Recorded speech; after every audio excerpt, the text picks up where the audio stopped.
रहे हैं चैनल 24/7। आपके साथ मैं हूं रोहित विक्रम सिंह। बुलेटिन की शुरुआत करते हैं। कानपुर में भारतीय जनता पार्टी के एक प्रतिनिधिमंडल ने जिलाधिकारी से मुलाकात की और मुख्यमंत्री को संबोधित ज्ञापन सौंपा। इस प्रतिनिधिमंडल का नेतृत्व कर रहे वरिष्ठ बीजेपी नेता रामदेव शुक्ला ने बताया कि व्यापारी नेता श्याम बिहारी मिश्रा का कानपुर के साथ साथ देश के कई हिस्सों में बहुत ही सम्मान है। स्वर्गीय श्याम बिहारी मिश्रा कानपुर से 4 बार सांसद रहे और पूरे देश में व्यापारियों के हितों के लिए काम किया है। व्यापारी नेता रामदेव शुक्ल ने कहा कि बनवाया जा रहा है कन्वेंशन सेंटर का नाम पूर्व सांसद स्वर्गीय श्याम बिहारी मिश्रा के नाम पर किया जाए, जिससे कि व्यापारियों को सम्मान मिल सके और व्यापारी समाज अपने आप को गौरवान्वित महसूस कर सके।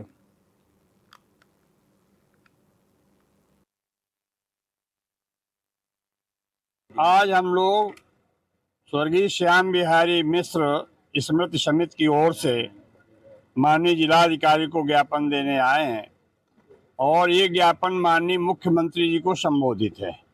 कानपुर में एक कन्वेंशन सेंटर बनाया गया शासन द्वारा, उसका नामकरण चाचा श्याम बिहारी के नाम पर हो, क्योंकि चाचा श्याम बिहारी एक कानपुर के ऐसे सांसद हैं जो 4 बार के सांसद रहे और देश में उन्होंने व्यापारियों को सम्मान दिलाने का काम किया।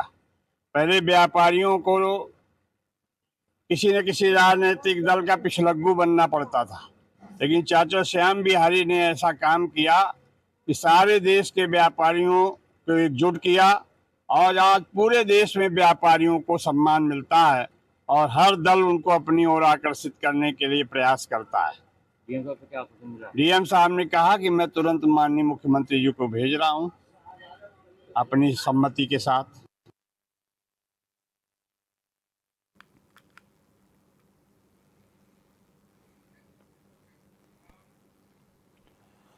कानपुर देहात के अकबरपुर में परिवहन मंत्री दयाशंकर सिंह ने नमस्ते चौराहा और बस स्टैंड का लोकार्पण किया।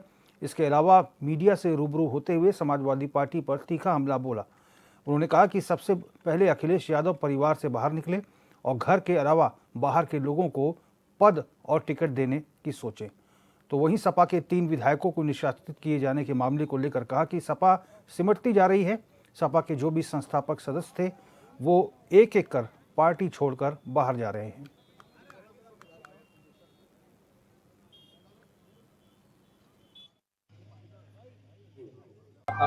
आज शहीद लोकतंत्र सेनानी संतोष शुक्ला जी के नाम पर स्थापित बस अड्डे का आज लोकार्पण हुआ और यहाँ पर एक अपने नमस्ते चौराहे का भी आज लोकार्पण हुआ और यहाँ पर बहुत सारे यहाँ के स्थानीय और हमारे चेयरमैन साहब की मांग है यहाँ पर ईवी बसें चलाई जाए और इसकी जो बाहर बसें जाती हैं वो बाहर से निकल जाती हैं, इस बस अड्डे के द्वारा ही उनका संचालन किया जाए कि आम आदमियों को इससे सुविधा होगी और इसको जरूर पालन किया जाएगा। और इसको जो मैं देख रहा हूँ कि यहाँ के चेयरमैन और जो यहाँ के ईओ जिस तरह से कार्य नगर के क्षेत्र में कर रहे हैं, एक आदर्श नगर पालिका के रूप में ये लोग विकसित कर रहे हैं और जो जनता से इनका जुड़ाव ये साफ साफ दिख रहा है कि जिन्होंने ये जो कार्य किया है उसके मैं अभी बुकलेट भी देख रहा था कि कितने जो जन समस्याओं से जो विकास के काम है वो बहुत ही यहाँ तेजी गति से किया गया है और मैं इसके लिए अपने चेयरमैन रूपाली जी को और यहाँ के ईओ आशीष जी को धन्यवाद देता हूँ कि उन्होंने अच्छा कार्य किया है। इसी तरह की प्रेरणा लेकर के और भी नगर पालिका के अधिकारी और चेयरमैन काम करें। एटा के थाना बागवाला क्षेत्र के गांव नगला मई के पास बोलेरो कार और टैंकर की भीषण भिड़ंत हो गई। इस हादसे में कार सवार एक व्यक्ति की मौत हो गई और 2 लोगों की हालत गंभीर है। वहीं सूचना पर पहुंची पुलिस ने घायलों को मेडिकल कॉलेज में भर्ती कराया, जहां उनका इलाज चल रहा है। इसके अलावा पुलिस ने मृतक के शव को पोस्टमार्टम हाउस भेज दिया है।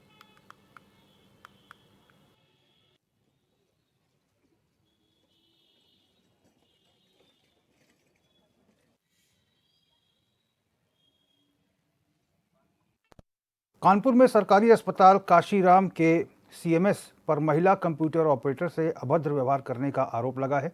पीड़िता का आरोप है कि सीएमएस नवीन चंद्र ने उसके साथ अभद्रता कर ड्यूटी से हटाने की धमकी दी है। मामले को लेकर पीड़िता ने डीएम से मुलाकात कर अपनी समस्या बताते हुए न्याय की गुहार लगाई है।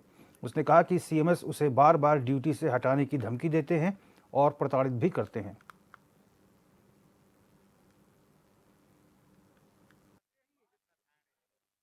मेरा नाम निशा मिश्रा है। मैं काशीराम में डाटा एंट्री ऑपरेटर की पोस्ट में जॉब करती हूँ। मेरे सीएमएस डॉक्टर नवीन चंद्रा और एसएससी पूर्व राहुल त्रिपाठी ज़्यादा भद्रता से बात करना, पैसे मांगना और गाली गलौज करना, यहाँ से भगा देना, ये करते हैं। उस दिन राहुल त्रिपाठी ड्रिंक करके आए 143 में। उन्होंने हमसे अभद्रता से बात करी। मैंने जब बात बोला तो उन्होंने सीएमएस गाली गलौज करे। बोलते हैं कि मैं तेरा बाप हूँ, मैं चाहूँगा तो ड्यूटी लगाऊंगा, जहाँ चाहूँगा वहाँ ड्यूटी नहीं लगाऊंगा और तुमको परेशान कर लूँगा। तुमको मैं परेशान कर लूँगा, तुम यहाँ ड्यूटी करके देखना। इसलिए मैं अब ये आई हूँ डीएम साहब के पास दरख्वास्त देने। ज़्यादा प्रताड़ित करेंगे हमको तो हम और भी कदम उठाएंगे। किस तरीके से प्रताड़ित करते हैं? पैसे से। आप मेरे को पैसा दीजिए। बताइए, जब हम 9-10 हज़ार 11 हज़ार की नौकरी कर रहे हैं, हम कहाँ से पैसा दें? राहुल त्रिपाठी जो हैं, हमारे यहाँ कोई भी स्टाफ नहीं है। आप मेरे स्टाफ से बात कर सकते हैं जा कर के। वो सर को इसी चीज़ का प्रलोभन देते हैं कि आपको ये बच्चा हटाओगे, मैं आपको दूसरा बच्चा दूंगा 1.5 लाख का। इसलिए नवीन चंद्रा जी और अभद्रता से हमेशा हम ही से नहीं, सारे डॉक्टरों से सबसे बात करते हैं और कमाई का जरिया बनाए। डबल ओटी से चार्ज लेना, सबसे लेना। तो सर वो लोग कर सकते हैं, हमारे पास इतना पैसा नहीं कि हम आपको पैसा दें। क्या हुक्म मिला डीएम साहब? डीएम साहब से सूचना मिला कि वो सीएमओ सर को फॉरवर्ड कर दिया। और इसी खबर पर ज़्यादा जानकारी के साथ हमारे संवाददाता इब्ने हसन जैदी फ़ोन लाइन पर जुड़ गए हैं। इब्ने, महिला ने गंभीर आरोप लगाए हैं, आखिर पूरा मामला है क्या? मैं आपको बता दूं कि सरकारी अस्पताल काशीराम जो भी कुछ समय पहले से काफी चर्चाओं में था, तो वहीं हम बता दें आपको कि कंप्यूटर ऑपरेशन के पद पर तैनात निशा मिश्रा ने अस्पताल के सीएमएस नवीन चंद पर गंभीर आरोप लगाए हैं।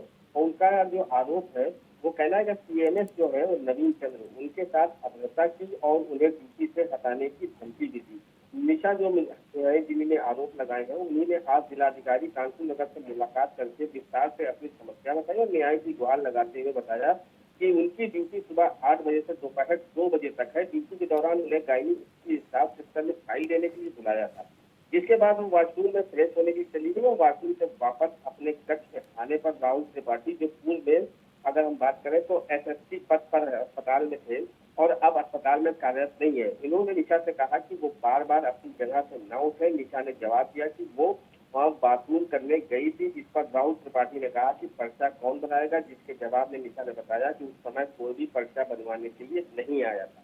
निशा का आरोप है कि इसके बाद राहुल त्रिपाठी ने सीएमएस नवीन चंद को बुलाए लिया, जिन्होंने निशा के साथ अभद्र व्यवहार किया। निशा ने यह भी आरोप लगाया कि राहुल त्रिपाठी जो पहले अस्पताल में तैनात थे, अब यहाँ पर नहीं है, लेकिन वो यहाँ पर पैसे लेने आते हैं। निशा के अनुसार राहुल त्रिपाठी ने यहाँ पर एक लड़की की नौकरी लगवाई और उससे पैसे लेने आते हैं। निशा ने यह भी आरोप लगाया कि राहुल त्रिपाठी जो है उनकी ड्यूटी यहाँ से बदलवाने की धमकी भी देते हैं। सीएमएस पर गंभीर आरोप लगाते हुए निशा ने बताया कि सीएमएस ने उनसे कहा, मैं तुम्हारा बाप हूँ, मैं जो समझूंगा वही करूंगा, मैं यहाँ से ड्यूटी से हटा दूंगा।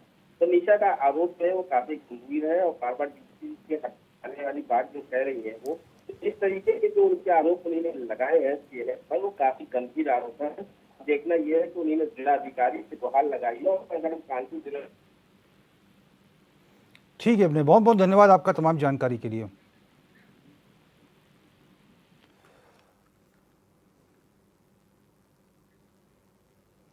बलिया के बांसडीह कोतवाली क्षेत्र में एक तेज रफ्तार कार ने एक 6 साल की मासूम को रौंद दिया। हादसे में मासूम की दर्दनाक मौत हो गई, जिसको लेकर आक्रोशित ग्रामीणों ने बांसडीह मनियर मार्ग को जाम कर दिया और मासूम के शव को सड़क पर रखकर जंग कर हंगामा किया।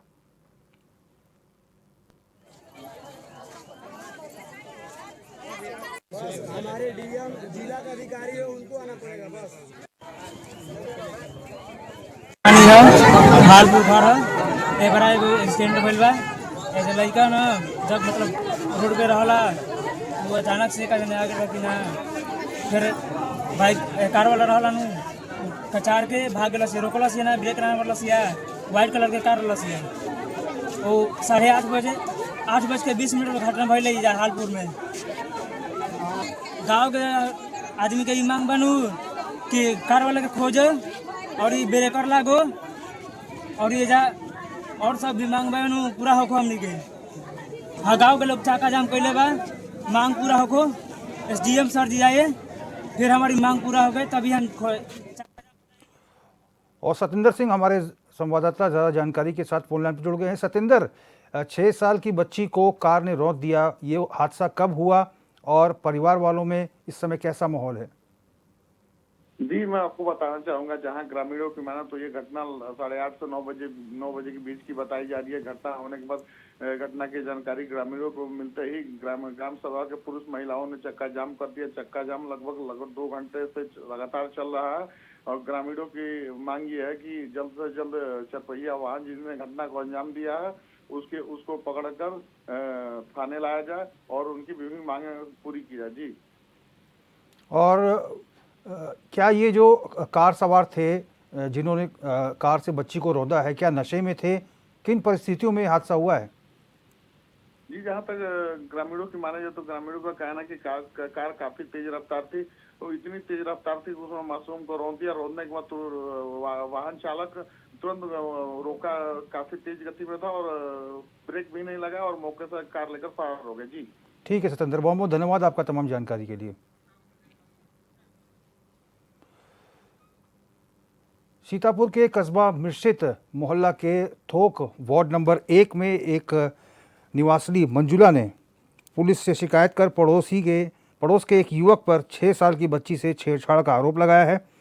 युवक ने पहले खेल रहे सभी बच्चों को पैसे देकर सामान लेने भेज दिया और बच्ची को कमरे में ले जाकर उसके साथ अश्लील हरकत करने लगा। पीड़ित बच्ची ने घर आकर पूरी बात बताई, जिसके बाद बच्ची के परिजनों ने प्रभारी निरीक्षक को मामले का शिकायती पत्र देकर आरोपी के खिलाफ कार्रवाई की मांग की है, जिसके बाद पुलिस ने कार्रवाई करके आरोपी को गिरफ्तार किया है।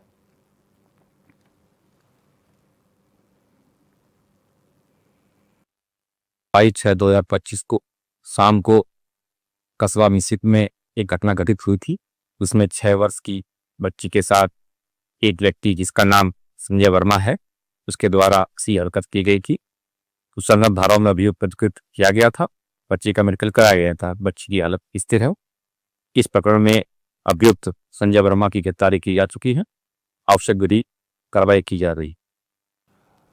और अजय सिंह हमारे संवाददाता ज़्यादा जानकारी के साथ फोन लाइन पर जुड़ गए हैं। अजय, बच्ची के साथ छेड़छाड़ का आरोप लगा है एक युवक पर, जो पड़ोसी है उसने क्या कुछ बताया? जी बिल्कुल, देखिए कि 6 वर्षीय एक बालिका होती है जो वहाँ पे खेल रही होती है। इसके बाद जो है दोपहर की घटना होती है, जो करीब 2:30 बजे के करीब जो है अन्य बच्चों के साथ फिर उसके टाफी देने के बहाने जो है उसको एक कमरे में ले जाता है, जहाँ से छेड़खानी और अन्य हरकतें की जाती हैं। वही जो बच्चे जा रहे होते हैं उनको कई लोग देखते हैं। इसके बाद जो बालिका है जो 6 वर्षीय है वो अपने घर अपने माता पिता को बताती है। माता पिता के तहरीर पर जो है कोतवाली जो है मिश्रित की पुलिस ने जो है आरोपी को गिरफ्तार कर लिया है। हालांकि इस तरीके की जो आदेश उस पर जो है काफी जो है मामला जो है पुलिस के ऊपर जो उनके सवालिया निशान उठ रहे हैं, लेकिन जो आरोपी है अभी तक उसने कोई बात नहीं की है। लेकिन हालांकि जो क्षेत्राधिकारी हैं आलोक प्रसाद, उनके द्वारा जो एक पुष्टि की गई है कि जो घटना हुई है उसकी जांच की जा रही है। जो आरोपी है उसको जेल भेजने की कार्रवाई की जा रही है। हालांकि जो घटना हुई है ये चर्चा का विषय बना हुआ है। जी ठीक है, बहुत बहुत धन्यवाद अजय आपका तमाम जानकारी के लिए। बरेली के इज्जत नगर थाना क्षेत्र में एक किशोरी से अश्लील हरकत करने वाले युवक की पुलिस के साथ मुठभेड़ हो गई। इस दौरान जवाबी कार्रवाई में आरोपी को गोली लग गई। पुलिस ने आरोपी को गिरफ्तार कर अस्पताल पहुंचा दिया है और उसके कब्जे से एक तमंचा और बिना नंबर की मोटरसाइकिल समेत अन्य सामान बरामद किया है।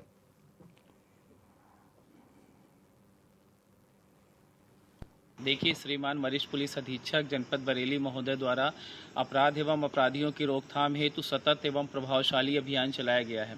इसी क्रम में थाना इज्जत नगर पुलिस टीम को आज द्वारा मुखबिर ये सूचना प्राप्त हुई कि क्राइम नंबर 584/25 का वांछित अभियुक्त मुसब्बिर सनाफ रईस, जो कि कमल नयनपुर थाना इज्जत नगर का रहने वाला है, आज जनपद की सीमा से भागने की फिराक में है और अभी कश्मीरी कोठी की तरफ से जाएगा। इस पर थाना इज्जत नगर पुलिस टीम के द्वारा अपराधी की गिरफ्तारी हेतु नाकेबंदी की गई। जब स्प्लेंडर मोटरसाइकिल से अपराधी आते हुए दिखा तो इस पर पुलिस टीम द्वारा उसको रोकने का इशारा किया गया, जिस पर उसने पुलिस टीम को देखते ही उसके द्वारा फायरिंग करके भागने की कोशिश की गई। इस पर पुलिस टीम द्वारा आत्मरक्षार्थ सिखलाए गए तरीके और भौगोलिक टैक्टिक्स का प्रयोग करते हुए जवाबी फायरिंग की गई, जिस पर बदमाश के पैर में गोली लगी। बदमाश को उचित इलाज हेतु तत्काल जिला चिकित्सालय रवाना किया गया। उसके कब्जे से एक अदद 315 बोर का तमंचा, एक अदद खोखा कारतूस, 2 जिंदा कारतूस और एक मोटरसाइकिल स्प्लेंडर बरामद की गई। मौके पर एफएसएल की टीम को तत्काल बुलाया गया। उचित वैधानिक कार्रवाई कर श्रावस्ती के थाना मल्हीपुर इलाके में एक महिला की संदिग्ध परिस्थितियों में मौत हो गई।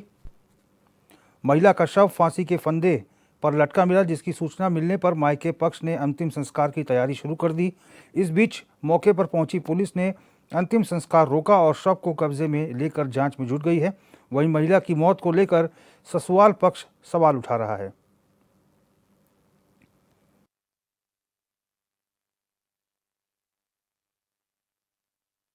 ये हमारी लड़की है और इसका कारण मुझे ये नहीं पता कि कैसे इसने फांसी लगा लिया, अपना को लगाया या स्वयं लगाई, कुछ नहीं लगा दिया। क्या पता चला आपको, कैसे जानकारी मिली? घर वालों ने मुझे फ़ोन किया कि उसने फांसी लगा लिया। हम आए देखे तो लटकी हुई थी छल्ले से। फिर आप लोग ही मिलके उतारे थे उसको? नहीं, मैंने नहीं उतारा, उनके घर वालों ने उतारा। फिर कैसे क्या हुआ?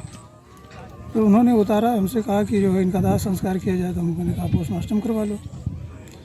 फिर लोगों ने जो है नहलाते उस समय उसकी जो है पीठ पर जो बरती है, तब हमें डाउट हुआ कि इसके साथ इसको सताया गया है, तब ऐसा इसने किया है। मतलब पीठ पे चोट के निशान थे? पीठ पर चोट का निशान है। तो कुछ बात हुई थी आपकी लड़की से? हाँ, कल शाम को बात हुई थी तो उसने कोई समस्या नहीं बताया फ़ोन पर। सब अचानक सुनने को मिला आपको? जी। खबर शामली से है, जहां 2 किसानों की हत्या के बाद बीजेपी नेता सुरेश राणा कैराना पहुंचे। दरअसल पिछले 1 हफ्ते के अंदर 2 किसानों की गोली मारकर हत्या कर दी गई थी। वहीं बीजेपी नेता सुरेश राणा ने कहा कि आरोपी कब्र में भी छिपे होंगे तो बाहर निकाल लिए जाएंगे। इसके अलावा दोनों किसानों की हत्या में शामिल आरोपियों के खिलाफ कड़ी कार्रवाई के पुलिस ने निर्देश दिए हैं।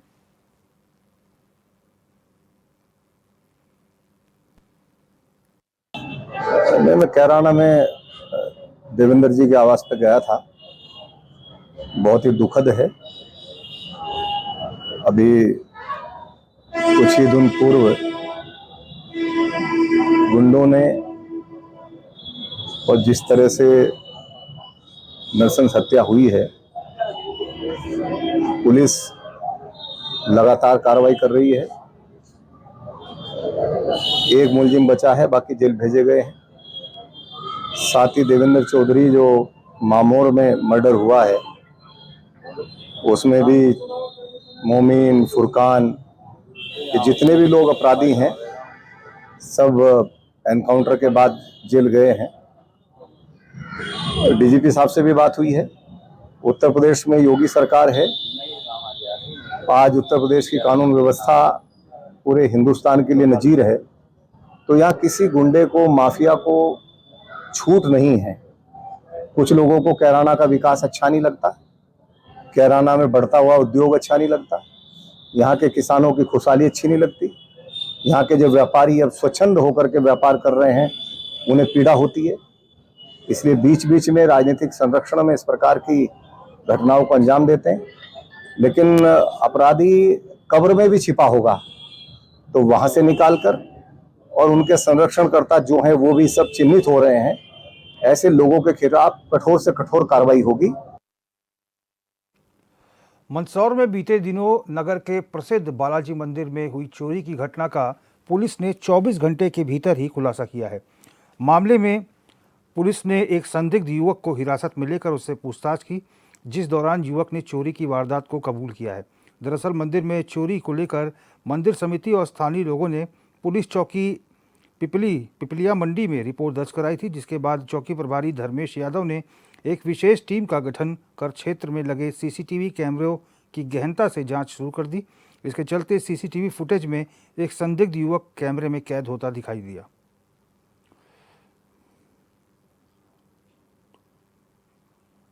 विगत 20-21 तारीख की मध्य रात्रि को रात को 2:30 बजे एक अज्ञात चोर द्वारा सोने पड़े मंदिर तुरंत बालाजी मंदिर खातेखड़ी रोड पर स्टेशन के पास एक चोर मंदिर को सोना देख के घुसा उसमें और दान पेटी का ताला तोड़ के सारी राशि चुरा ले गया।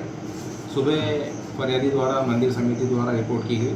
उस रिपोर्ट पर से उनके बताए गए हुलिये के अनुसार सीसीटीवी फुटेज खंगाले गए और चोर को उसी फुटेज के आधार पर चोर को गिरफ्तार करके न्यायालय भेजा गया। संभवतः ये ट्रेन रूट से आया था, महाराष्ट्र का रहने वाला है। सोने मंदिर को देख के चोरी की गई। मंदसौर की अफजलपुर पुलिस ने अवैध शराब के खिलाफ कार्रवाई करते हुए एक कार से 162 लीटर अवैध शराब जब्त की है। मौके से पुलिस ने एक तस्कर को भी गिरफ्तार किया है।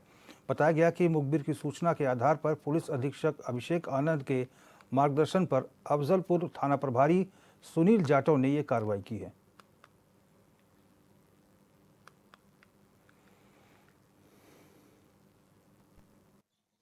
कल हमें मुखबिर द्वारा सूचना प्राप्त हुई थी कि शंभू सिंह पिता लक्ष्मण गायरी निवासी खजूरी नाग ये अपनी अल्टो कार में शराब लेकर अरनिया गुर्जर से कुचोड़ो तरफ जा रहा है।